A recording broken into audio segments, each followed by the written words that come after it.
Alors donc sans plus tarder, nous allons prendre nos Bibles ce matin. Je vais essayer d'aller doucement et je vais beaucoup lire mes notes.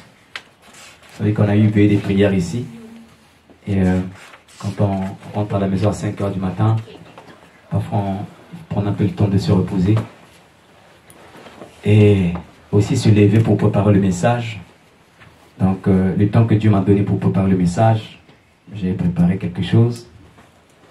Mais je vais lire mes notes pour permettre aussi à certaines personnes de noter. Notre texte de base se trouve dans le livre de Matthieu, chapitre 16, verset 24. Matthieu, chapitre 16, verset 24. Et deuxième texte se trouve dans 2 Rois, Matthieu 16, verset 24. Matthieu 16, verset 24. 2 Rois, chapitre 6, verset 1 à 7. Exode 15, verset 22 à 26. Alors, le thème que nous partagerons ce matin s'intitule « Appliquer ». Je peux laisser le thème. Voilà. « Appliquer la croix de Christ ». Appliquer la croix de Jésus-Christ. Voilà, tu peux lancer la prière. Appliquer la croix de Jésus-Christ. Donc, j'ouvre. Nous allons droit dans Matthieu chapitre 16, verset 24. Matthieu chapitre 16, verset 24. Il est écrit, « Puis Jésus dit à ses disciples, « Si quelqu'un veut venir avec moi, qu'il cesse de penser à lui-même, qu'il porte sa croix et me suive. » Je répète, « Puis Jésus dit à ses disciples, « Si quelqu'un veut venir avec moi, qu'il cesse de penser à lui-même, qu'il porte sa voix, sa croix et me suive. » Parole du Seigneur. Parole du Seigneur. Amen. Merci. Pour cette deuxième lecture, je vais nous inviter, si possible, de se mettre debout. 2 Rois, chapitre 6, verset 1 à 7. Et Exode, nous lirons après. 2 Rois, chapitre 6, verset 1 à 7. Je nous invite à prêter attention à cette petite histoire que nous allons lire. Un jour, les membres du groupe des prophètes dirent à leur maître Élisée, « Regarde, le local où nous nous réunissons avec toi est trop petit pour nous. Permets-nous de descendre au bord du Jourdain. Chacun de nous préparera une poutre et nous nous construirons là un nouveau local de réunion. » Allez-y, dit Élisée. Mais l'un des prophètes reprit, « Maître, accepte de venir avec nous. » « D'accord, je viens, répondit Élisée. Verset 4. Il descendit donc avec eux au bord du Jourdain, où ils abattirent des arbres. Tandis que l'un d'eux taillait sa poutre, le fer de sa hache se détacha du manche et tomba dans la rivière. L'homme s'écria, « Quel malheur, maître! C'est une hache que j'avais empruntée. » Élisée lui demanda, « Où le fer est-il tombé ?» L'homme lui montra l'emplacement. Alors Élisée coupa un morceau de bois et le lança à cet endroit. Aussitôt, le fer de hache revint à la surface. Verset 7. « Récupère-le, lui dit Élisée, et l'homme n'eut qu'à étendre sa main, la main pour le prendre. » Amen. Amen. Nous pouvons nous asseoir, merci. Mes bien-aimés frères et sœurs dans le Seigneur, j'aimerais d'abord commencer ce message pour nous rappeler que dans la marche chrétienne, ou dans la vie chrétienne, il peut arriver que nous soyons confrontés à des problèmes. Dans la marche chrétienne, il peut arriver que nous soyons confrontés à certaines difficultés, certaines situations amères qui peuvent nous pousser à se poser des questions. Qu'est-ce qui m'arrive? Qu'est-ce qui se passe? Qu'est-ce que j'ai fait? Comment s'en sortir de ce problème? Et ce matin, je suis venu te partager, si vous me permettez du terme, une clé. Une clé qui va te faire échapper de ces situations, de ces difficultés que tu peux rencontrer. Ça peut être un problème professionnel, un problème administratif, un problème financier, un problème de santé, un problème spirituel. Une clé qui va t'échapper à ces problèmes-là. Une clé qui va t'éviter que tu tombes dans ces problèmes.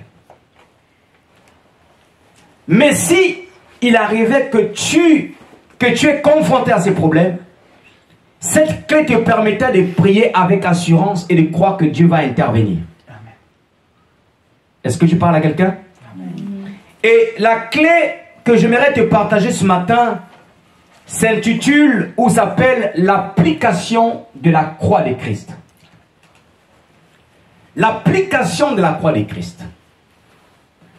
On entend très souvent le mot porter sa croix, prendre sa croix, mais très rarement le mot appliquer la croix. Mais par la grâce de Dieu, nous allons partager sur ça ce matin. Mais avant que je puisse aller un peu plus loin, j'aimerais d'abord nous rappeler aussi que Dieu nous aime. Vous savez que Dieu nous aime? Alléluia, vous savez que Dieu nous aime? Dieu nous aime vraiment. Et la Bible dit même que il a tant aimé le monde. Pas les choses qui sont dans le monde. Quand on parle du monde ici, on parle de nous, les êtres humains. Il nous a tellement aimé que la Bible dit qu'il a donné son Fils unique. Afin que quiconque, c'est-à-dire n'importe qui, croira en son Fils, recevra la vie. Alléluia. Amen. Mais c'est que tu ne dois jamais oublier, Dieu nous aime. En revanche, le chemin qu'il nous a appelé, la voie qu'il nous a appelé à entrer, n'est pas une voie facile. Il faut se le reconnaître. Le chemin que nous devons suivre n'est pas facile. Voilà pourquoi il nous a donné le Saint-Esprit. Pour nous aider en fait à marcher dans cette voie. Le Seigneur nous a appelés dans une voie étroite, une voie resserrée. Voilà pourquoi il a dit entrez par la porte étroite que nous avons vue les deux derniers dimanches. Pourquoi il nous appelle à entrer par la porte étroite, par la voie resserrée? Parce que Jésus a rappelé que large est la porte et spacieux est le chemin qui emmène à la perdition et beaucoup passent par là. C'est-à-dire la voie de l'égarement, la voie de la perdition, c'est la voie que le monde choisisse. C'est ce que vous voyez dans ce monde. Tout ce que les gens aiment faire, mais qui est contraire à la parole de Dieu. C'est ce qui attire notre âme. Ça, c'est la voie spacieuse. Ça, c'est le chemin large. Mais Jésus nous a dit ceci. Resserré est le chemin qui nous amène vers Dieu et qui nous donne la vie. Peu trouvent ce chemin. Dieu nous aime, mais le chemin qui nous a appelés est un chemin resserré. C'est un chemin resserré, pourquoi? Parce qu'il y a des choses que nous devons abandonner. Il y a des choses que tu étais attaché, que tu dois lâcher prise. Et parfois, ce n'est pas facile de lâcher prise. Parfois, ce n'est pas facile de les abandonner. Parce que tu as des intérêts là-dessus. Ou peut-être que tu as longtemps baigné dans ça. Et tu te dis, maintenant je dois lâcher ça, je dois le laisser. C'est difficile parfois. Mais c'est ça qu'on appelle, en quelque sorte aussi, appliquer la croix de Christ. Et c'est ce que nous sommes appelés à faire quotidiennement. L'application de la croix de Christ. Pour plaire à Dieu, pour rester un enfant de Dieu, nous devons quotidiennement appliquer la croix de Christ. Aide-moi à dire appliquer la croix de Christ. Nous devons appliquer la croix de Christ. Permettez-moi d'abord de parler de ce que c'est la croix. Nous sommes tous chrétiens, mais très peu de personnes connaissent la signification de la croix. Ce qui fait qu'il y en a des gens, ils ont des croix en bois dans leur maison. Ils croient qu'en mettant la croix en bois, ça va chasser les esprits. La croix en bois ne chasse pas les esprits. Amen. La croix en bois ne chasse pas les esprits. Lorsque la Bible parle de la croix,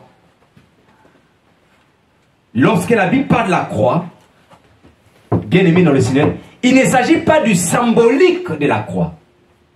Il ne s'agit pas de la croix en poteau là. Non. Quand la Bible parle de la croix, Jésus, quand il est mort à la croix, c'était un message qu'il était en train de communiquer à notre monde. Donc la croix est tout d'abord un message. Dis avec moi un message. Le message de la croix, c'est d'abord le message de la souffrance. Ça peut faire peur. De quelle souffrance s'agit-il? La souffrance de la mort en soi. La mort de notre égocentrisme. C'est ça le message de la croix d'abord. Le message de la souffrance, la mort en soi. Tu dois mourir à toi-même. Tu dois mourir à tes propres intérêts. Tu ne dois pas laisser tes intérêts dominer les intérêts de Dieu. Amen. Les intérêts de Dieu doivent primer. Les intérêts de Dieu doivent avoir la prééminence sur les autres intérêts de ta vie. La croix, c'est d'abord le message de la souffrance. Le message de la mort à soi. Dans le livre de Philippiens, au chapitre 2, entre versets 6 à 11, la Bible nous dit que le Seigneur, pendant qu'il était sur la terre, vous savez que les hommes voulaient même l'établir comme roi, mais il avait fui. Et ma Bible dit que quand il était sur la terre, il n'a pas cherché à être égal à Dieu. Il s'est humilié en allant jusqu'à la mort de la croix. Le Seigneur a accepté la mort la plus ignoble. Pourquoi? Parce qu'il fallait qu'il meure à lui-même pour laisser que la volonté de Dieu puisse s'accomplir. Donc, si Jésus est allé à la croix, c'est parce qu'il était mort à lui-même. Il a tué son ego. Au moment où les hommes voulaient l'élever, il a dit non, ce n'est pas ma mission d'être élevé. Ma mission, c'est d'aller mourir pour les autres. Le message de la croix, c'est le message que tu dois d'abord te dire, est-ce que ce que je suis en train de faire, c'est la volonté de Dieu? Ou je suis en train de le faire parce que ma chair me pousse à le faire, ou parce que mon orgueil me pousse à le faire? Est-ce que quelqu'un me comprend? Le message de la croix, c'est aussi le message d'amour. C'est aussi le message du pardon. C'est aussi le message de la rédemption.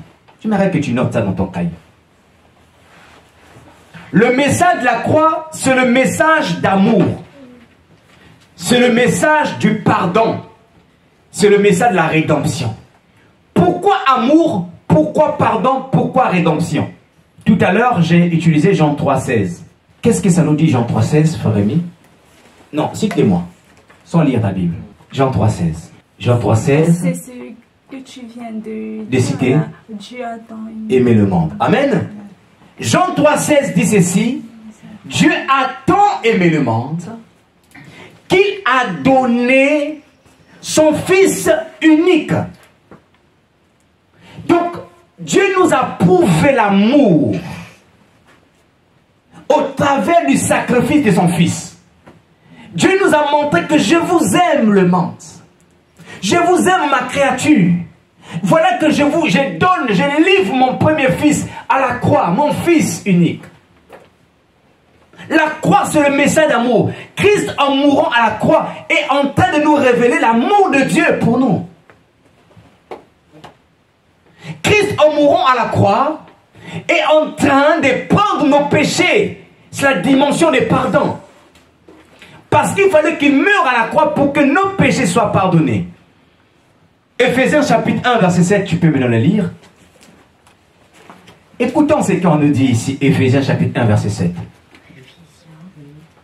Éphésiens 1, verset 7.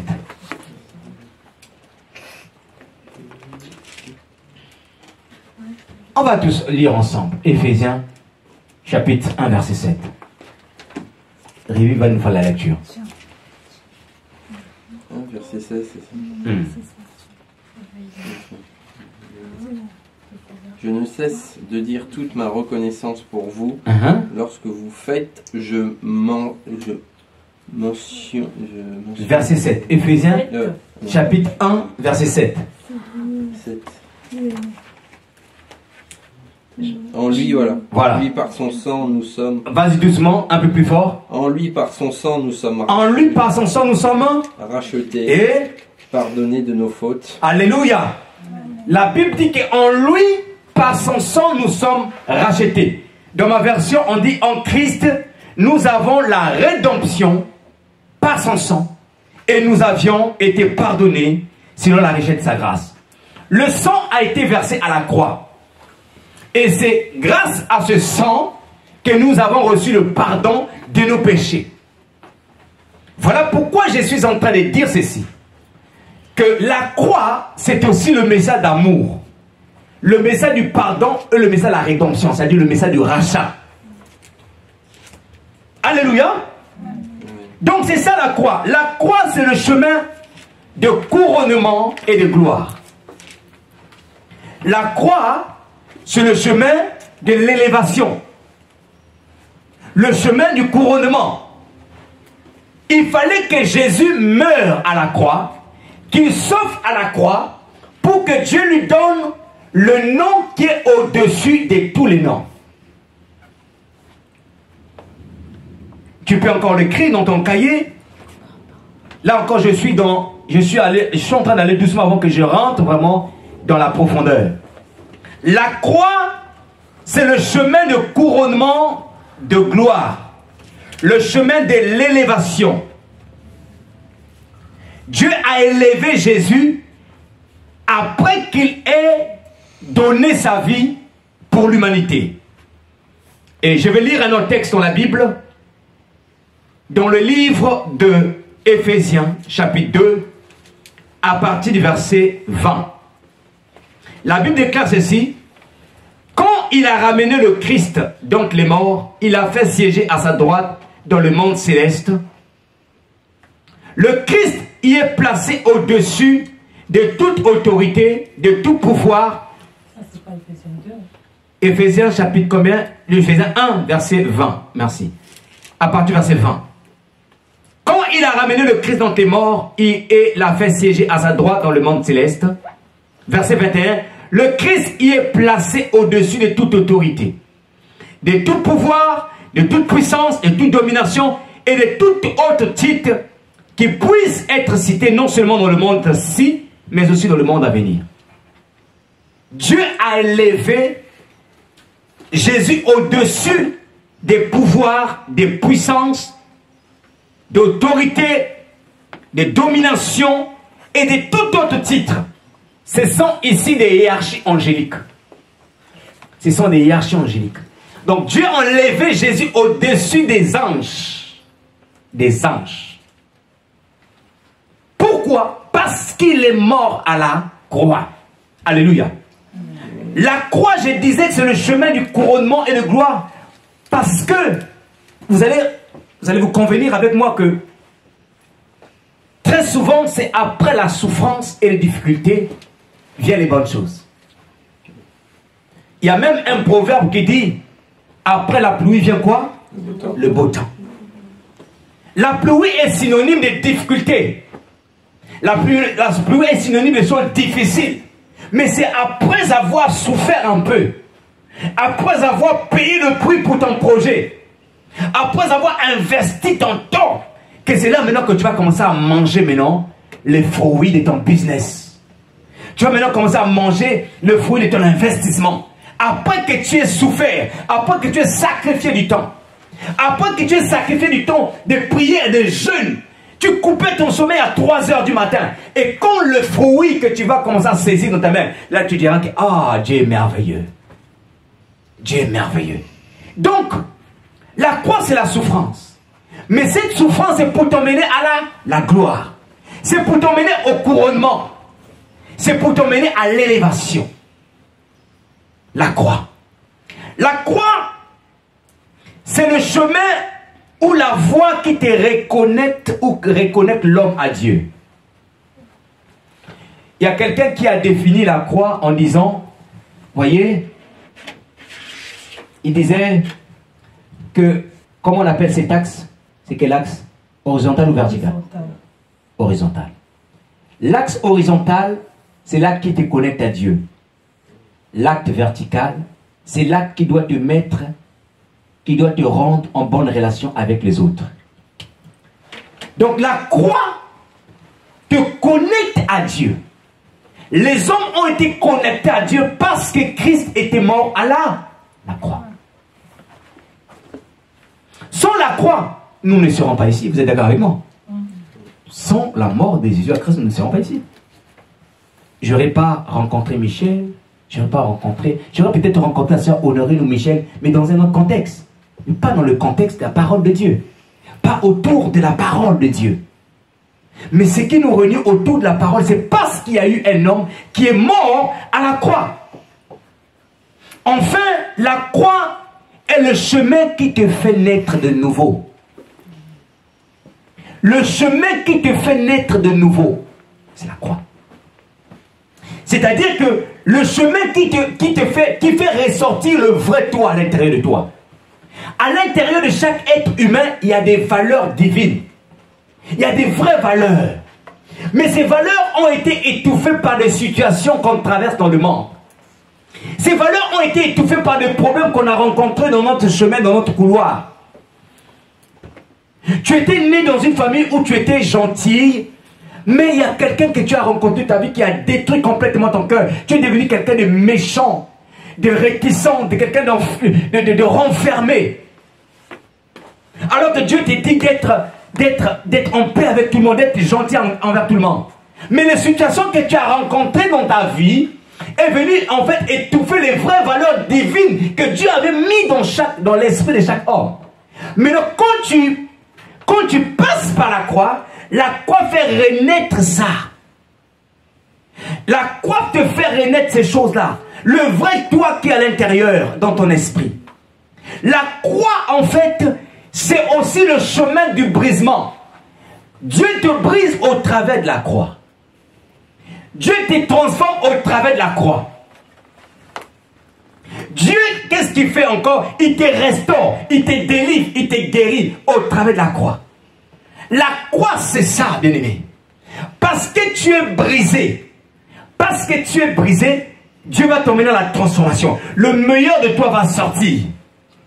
Et c'est là que le monde pourra confirmer telle personne n'est plus celui que nous avons connu avant. Pourquoi? Parce qu'il est passé ou elle est passée par la croix. La croix, je répète, ce n'est pas le symbole. Ce n'est pas le symbolisme. La croix, c'est une vie. Un homme a dit, je n'ai jamais vu un homme passer près de la croix et rester le même. Tu ne peux pas passer à côté de la croix ou par la croix de Christ et rester la même personne. Non, c'est impossible. Il y a un autre proverbe qui va dire que les conséquences conseillent mieux que les conseils. Pourquoi les conséquences conseillent mieux que les conseils? Parce que c'est après avoir connu l'échec, la difficulté, les souffrances, que tu vas tirer des conseils. Parfois, il arrive parfois les mêmes situations là. Tu avais un ami à tes côtés qui te disait, ne fais pas ça. Tu croyais que l'ami parfois te montait. Tu croyais que parfois l'ami rigolait. Et tu as foncé sur ton chemin. Et là, tu t'es collé contre le mur. Le fait que tu t'es collé contre le mur, ça t'a donné des conseils maintenant. Tu dis, ah, si j'avais seulement écouté. Là, maintenant, qu'est-ce qui te donne le conseil? Ce n'est plus l'ami, mais c'est même le problème que tu es en train de vivre. Parce que tu as suivi ce chemin-là. La croix t'emmène, la transformation, le brisement. Les conséquences t'emmènent à tirer des leçons et à devenir, en fait, prudent dans la vie. La croix, lui, elle, en fait, te permet de devenir, de sortir le meilleur qui est à l'intérieur de toi. Ça sort le meilleur de toi. Maintenant, je disais au début que vous allez entendre dans le monde, on parle souvent de l'expression prendre sa croix, porter sa croix. L'interprétation que le monde utilise pour parler de porter sa croix n'est pas la même que la Bible utilise. Dans le monde, lorsqu'on dit il faut porter sa croix, ça veut dire qu'il faut supporter avec patience les difficultés et les souffrances que tu traverses. Supporter avec patience. Ça, c'est la définition selon le monde. Mais selon Dieu, quand on dit porte ta croix ou prends ta croix, c'est en fait accepter d'embrasser la foi du renoncement de soi pour être guidé par Dieu. Je répète, porter sa croix, selon la parole de Dieu, c'est accepter d'embrasser la foi du renoncement de soi pour être guidé par Dieu. C'est accepter aussi d'embrasser la foi de l'amour. La foi de l'amour du prochain et de rester fidèle à la parole de Dieu. Restez fidèle à la parole de Dieu. Et c'est pourquoi le Seigneur a dit à ses disciples, il dit ceci: si quelqu'un veut venir après moi, qu'il renonce à lui-même, qu'il se charge de sa croix et qu'il me suive. Il n'est pas en train de parler aux païens. Il est en train de parler aux apôtres. Il dit aux apôtres, si vraiment tu veux me suivre, moi ton Seigneur, moi ton Maître, tu dois renoncer à toi-même. Renonce à tes intérêts. Prends maintenant mes intérêts comme tes principaux intérêts. Porte ta croix maintenant. Accepte d'aimer ton prochain. Accepte maintenant de marcher selon mes principes et suis-moi. Et c'est ce que le Seigneur est en train de dire. Maintenant, quand je dis appliquer la croix de Christ, c'est décider d'être animé d'un esprit de sainteté. Appliquer la croix de Christ, c'est décider d'être animé d'un esprit de sainteté, d'un esprit de veille spirituelle, d'obéissance quotidienne à la parole de Dieu et aux instructions que Christ nous donne par rapport à notre vie. Décider d'être animé de l'esprit de sainteté, d'éveil spirituel, d'obéissance quotidienne à la parole de Dieu et aux instructions que Christ nous donne par rapport à notre problème. Appliquer la croix de Christ, c'est comme appliquer un médicament, par exemple de l'alcool sur une plaie. Ça fait mal, non? Qui a déjà mis de l'alcool sur la plaie? Personne n'a déjà mis de l'alcool? Ça pique, hein? Ça fait très mal.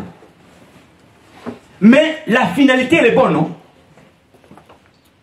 Quand on le met, ça pique, mais la finalité, elle est bonne, puisque l'alcool vient désinfecter et elle vient cicatriser la plaie. Alléluia! Ça fait mal, mais la finalité est bonne. Quand tu abandonnes la chose que tu aimais mais qui ne glorifiait pas Dieu, ça fait mal de l'abandonner.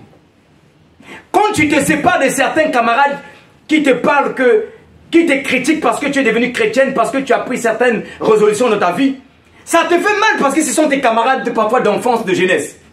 Mais la finalité, elle est bonne parce que, en se séparant d'eux, tu te rapproches plus de Dieu. Qui tu préférerais? Être avec des camarades, marcher dans le péché, ou être avec Dieu et vivre dans l'éternité, dans la béatitude? Alléluia. Donc, appliquer la croix de Christ, c'est comme appliquer l'alcool. Ça fait mal, frères et sœurs. Mais la finalité, elle est bonne. Regardez quand on donne les médicaments, les enfants, quand elles sont encore très au bas âge, quand on leur donne les médicaments, vous voyez comment les enfants bougent? Ils vont aller à gauche, ils vont aller à droite, mais parfois on est obligé de les tenir les mains, bloquer les pieds, leur ouvrir la bouche et mettre des médicaments. Qu'est-ce qu'on recherche derrière? Le bienfait de l'enfant.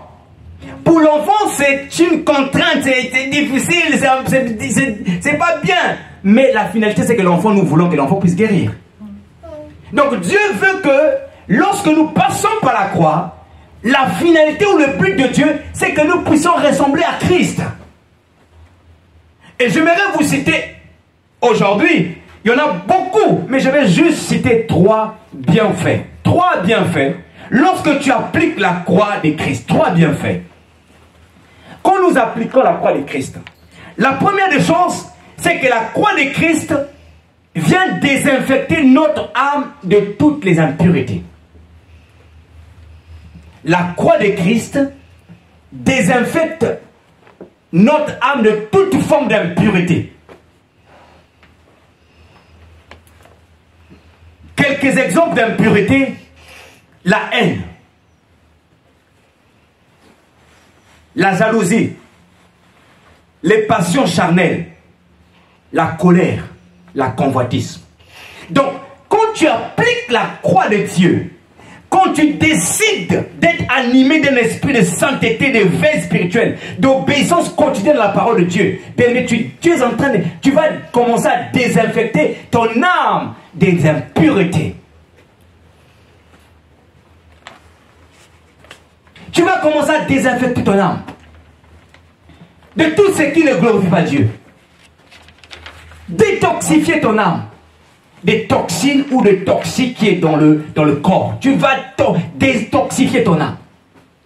La haine qui t'habite, la jalousie, la colère qui t'habite, quand tu passes par la croix, ces choses vont commencer à te quitter. La violence qui t'habite, quand tu passes par la croix, tu appliques la croix, ces choses vont commencer à te quitter. La personne qu'on connaissait qui était violente, insolente, boucharde, et les gens vont voir, mais qu'est-ce qui t'est arrivé? Tu es devenu si douce, tu es devenu, je ne sais pas. La croix de Jésus transforme. Alléluia. La croix de Jésus change. Ça te change. Ça te fait devenir une autre personne. Ça te rend humble, discrète. Ça te rend effacé, désintéressé. Pourquoi? Parce que tu es passé par la croix. Tu es passé par la croix. Tu te prenais la tête avec ton mari. Quand tu parlais, il parlait. Tu parles. Quand tu passes par la croix, ton mari ne te reconnaît plus. Ma chérie, qu'est-ce qui arrive? Qu'est-ce qui t'arrive? Oui, parce que je suis passé par la croix. Parce que j'ai laissé la croix me briser. La parole de Dieu pénétrer mon cœur. Je ne résiste plus à la parole de Dieu. Je ne raisonne plus. Mais j'applique la parole de Dieu. Deuxième bienfait, la croix vous ouvre les portes d'accès aux promesses de Dieu.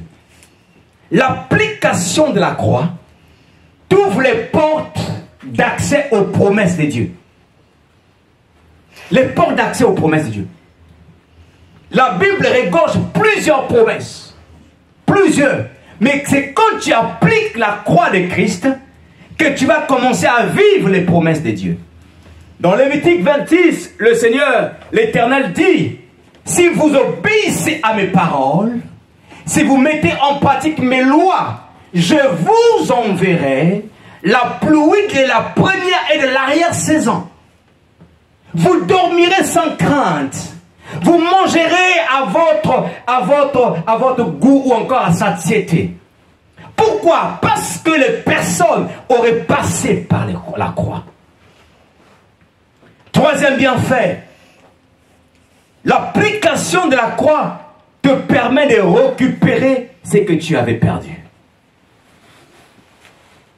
L'application de la croix te permet de récupérer. C'est-à-dire, l'application vient restaurer les choses que tu avais perdues. Tu avais perdu quoi? La joie? Parce que tu as rencontré cette femme-là et t'avais maltraité. Tu avais rencontré cet homme-là qui t'avait vraiment brisé.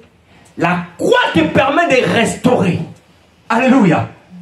Et nous avons lu tout à l'heure dans le livre de 2 Rois, chapitre 6, à partir du verset 1 à 7.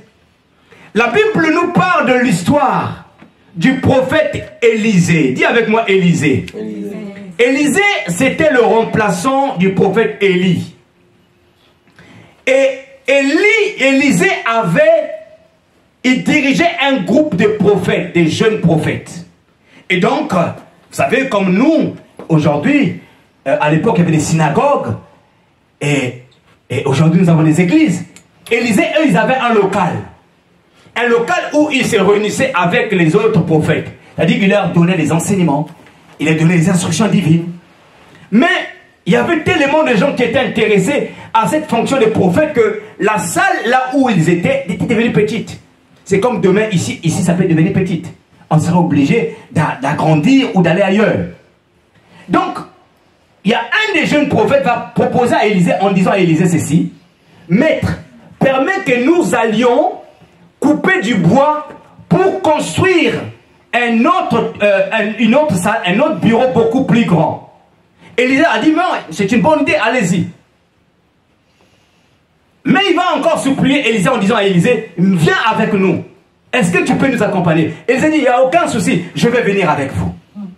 Et quand Élisée va avec eux, pendant qu'ils étaient en train de couper le bois, la Bible déclare qu'il y a un qui était là, au moment où il taillait en fait sa hache, au moment où il préparait sa hache, la Bible déclare que le fer de l'hache est tombé dans l'eau. Alléluia. Amen. Je vais le lire rapidement. 2 Rois chapitre 6. 2 Rois chapitre 6, à partir du verset 1. La Bible déclare verset 5. Tandis que l'un d'eux taillait sa poutre, le fer de sa hache se détacha du manchot, du manche, et tomba dans la rivière. L'homme s'écria: quel malheur, maître! C'est une hache que j'avais empruntée. Ce n'était même pas lui. Alléluia. Amen. Ce n'était même pas lui. Il y a des choses que parfois tu as pris chez quelqu'un, mais ça s'est détérioré. La peur t'est saisie. Comment est-ce que je vais rembourser ça? Comment est-ce que je vais rembourser ça?